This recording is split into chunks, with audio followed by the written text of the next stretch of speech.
मठिया मोड़।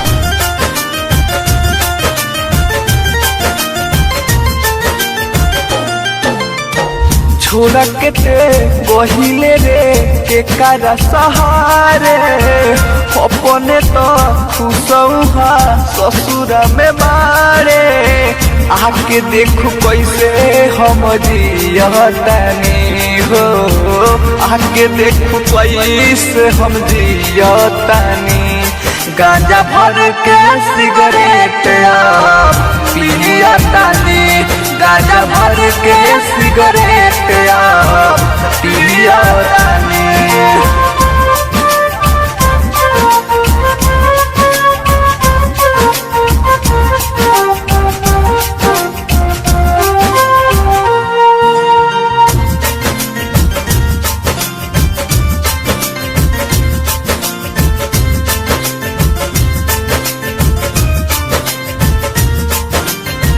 दिनमा तो कट जाला कटे नाही रात रे याद बढ़िया बतावे कोई सारा बात रे कोई सारा बात रे दिनमा तो कट जाला कटे नाही रात रे याद बढ़िया बतावे कोई सारा बात रे याद बढ़िया बतावे कोई सारा बात रे प्यार के हमारा से कोई दिल घात रे पावत ते मौका हमारे छोड़ दिहल साथ रे हटल करे जावा के सियतानी हो हटल करे जावा के सियतानी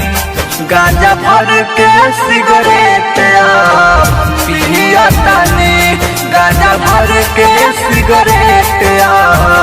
पियतानी। गांजा भर के गांजा भर के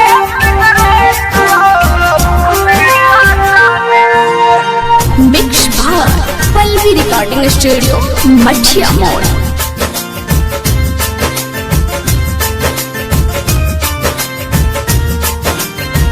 राइटर हो रील बन गईले हित हो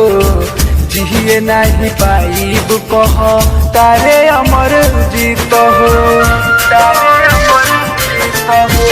राइटर हो रील बन गईले हित हो जिए नहीं पाइब कह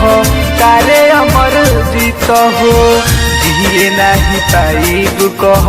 तारे अमर जीत हो सोची सोची पूछता रे दिल्ली फराजा कवना गलतिया के देत बायु साजा देख के कहेलू नहीं चिन्हतानी हो देख के कहेलू नहीं चिन्हतानी गांजा भर के सिगरेट पियतानी गांजा भर के सिगरेट पियतानी।